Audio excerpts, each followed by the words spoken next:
Sahabat semua, dalam memperbanyak Rapidopora tetrasperma itu ada beberapa cara ya. Ada sahabat yang menggunakan cara dengan propagasi air, ada yang menanamnya pada media tanam seperti yang saya lakukan. Proses pencacahan ini saya lakukan di kebun, jadi saya menggunakan media tanam yang ada di kebun. Media tanam yang akan saya gunakan untuk menanam hasil cacahan dari Rapidopora ini sama dengan media tanam yang dulu saya gunakan untuk menanam hasil cacahan keladi dan monstera king ya. Hasilnya tumbuh dengan baik. Media tanam ini kami buat di kebun, terdiri dari skam bakar yang dibuat oleh suami, kemudian ini kompos dedaunan juga sama ini karena di kebun ini daun-daunan melimpah, dan ditambah dengan tanah bagian permukaan, tanah yang kaya dengan humus dan unsur hara dengan perbandingan yang seimbang dari 3 unsur tersebut. Nah, ini yang kita gunakan, yang saya gunakan untuk menanam hasil cacahan nanti. Ini ada satu wadah, isinya adalah sphagnum kering yang sudah saya basahi dengan air, kemudian sudah saya peras. Nah, seperti ini. Saya hanya ingin membandingkan saja dua media tanam ini, mana nanti yang paling cepat pertumbuhan tunasnya pada hasil cacahan tetrasperma. Saya menggunakan root up, kebetulan ini yang tersedia di kebun. Root up ini adalah hormon perangsang akar yang sekaligus sudah mengandung fungisida. Jadi saya tidak menggunakan antrakol lagi untuk menghindari pertumbuhan jamur ya. Nah, root up ini saya encerkan dengan sedikit air membentuk pasta seperti ini. Nanti hasil cacahannya ujungnya akan saya celupkan di sini supaya menghindari pertumbuhan jamur dan sekaligus merangsang pertumbuhan akarnya. Nah, seperti ini media tanamnya. Saya akan melakukan pencacahan. Ini hasil cacahan dari Rapidopora tetrasperma, foto yang sempat saya simpan karena pada waktu mencacah ini hari sudah menjelang sore dan proses menanam belum saya lakukan, jadi saya tidak sempat memvideo. Saya pun juga tidak membawa tripod. Suami juga yang di kebun juga punya aktivitas sendiri, jadi ini saya lakukan sendiri aja ini proses mencacah. Dan hasil cacahannya bisa dilihat, ini ada 10 hasil cacahan ya dengan satu indukannya yang masih ada di pot. Yang paling ujung itu saya sisakan dengan 2 daun, kemudian bagian tunas itu 3 daun, di bawah tunas itu saya cacah dengan 1 daun, jadi semuanya ada 10. Pada saat mencacah ini ya saya gunakan cutter yang sudah saya pastikan bersihnya, sudah saya lap dengan tisu yang mengandung alkohol untuk sterilisasinya.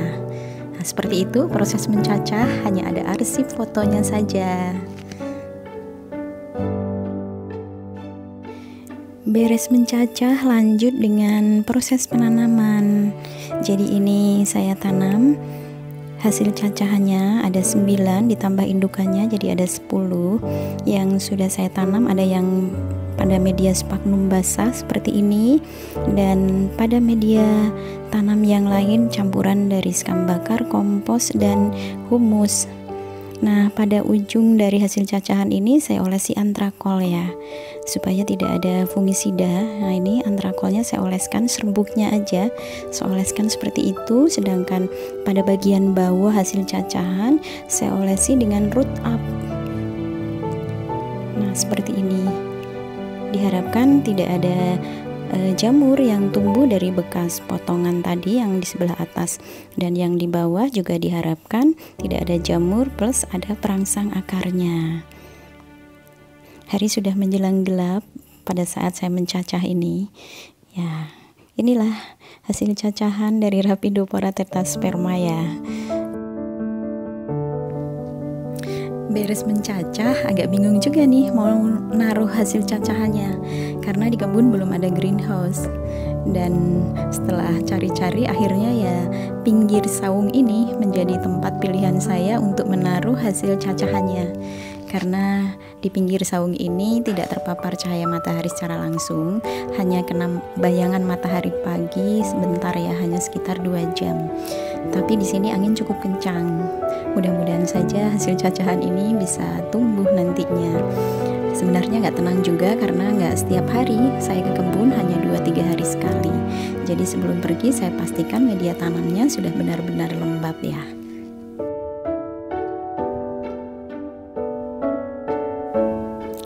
Nah, ini tunas pertama pada tetrasperma itu ternyata cukup lama tumbuhnya.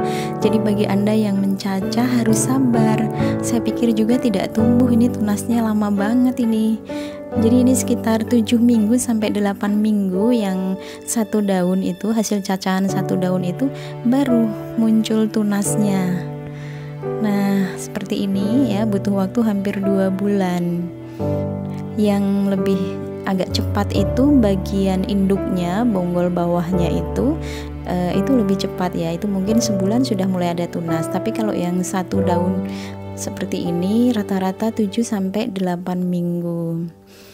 Saya tadinya juga mengira gagal ini hasil cacahan, tapi ternyata setelah ditunggu ya muncul juga tunas-tunas daunnya seperti ini. Jadi memang harus bersabar. Untuk tetrasperma ini memang cukup lama tumbuhnya tunas dari hasil cacahan tadi ya. Nah, ini yang indukan atau bonggolnya, ini 1 bulan dia sudah muncul tunas ya, sudah muncul tunas seperti ini. Kemudian untuk yang tengah itu adalah bagian pucuk, itu juga 1,5 bulan ya, dia sudah muncul tunas baru. Jadi lebih cepat yang bagian cacahan pucuk dengan yang indukan bawahnya itu lebih cepat. Ini saya boyong ke rumah sengaja karena saya memang waktu itu ada beberapa lama rencananya tidak ke kebun, jadi takut mati tidak tersiram. Jadi ini saya boyong hasil cacahannya itu ke rumah biar bisa kepantau setiap hari, biar bisa kesiram setiap hari. Nah, seperti ini penampakannya setelah kurang lebih 2 bulan. Nah, itu yang bonggolnya itu sudah cukup besar ya. Yang di pot putih itu adalah bagian indukan bonggolnya. Nah, ini dari 8 pot itu semuanya jadi ya. Justru yang saya tanam pada sphagnum basah justru yang tidak jadi. Jadi akarnya busuk. Saya tidak tahu apakah mungkin terlalu basah atau bagaimana ya. Jadi semuanya yang saya tanam pada media tanah ini campuran dengan sekam bakar semuanya tumbuh. Nah, ini setelah kurang lebih 3 bulan ya. Ini kurang lebih 3 bulan sudah cantik dan sehat seperti ini untuk bagian induk bawahnya dengan tunas atasnya.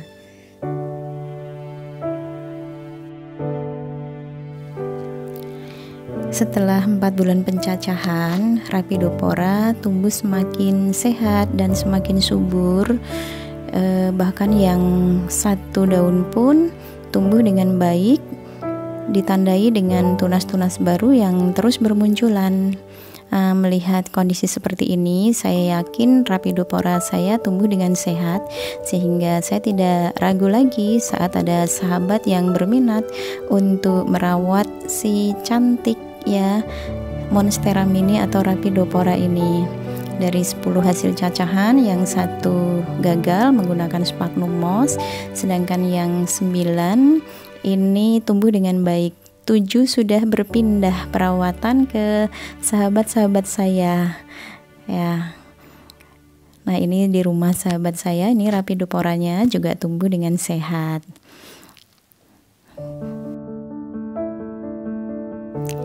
Ini 2 Rhaphidophora yang tersisa di rumah.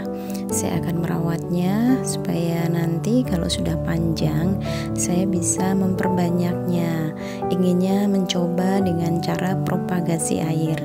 Saya memang sangat menyukai Monstera mini ini karena daunnya yang sangat cantik dan sangat presisi. Di samping menambah kesegaran di rumah saya, juga menghadirkan oksigen yang bersih. Demikian sahabat semua, sedikit informasi yang bisa saya bagikan tentang pengalaman saya mencacah Monstera mini atau Rhapidopora tetrasperma ini. Semoga informasinya bermanfaat. Terima kasih sudah menemani.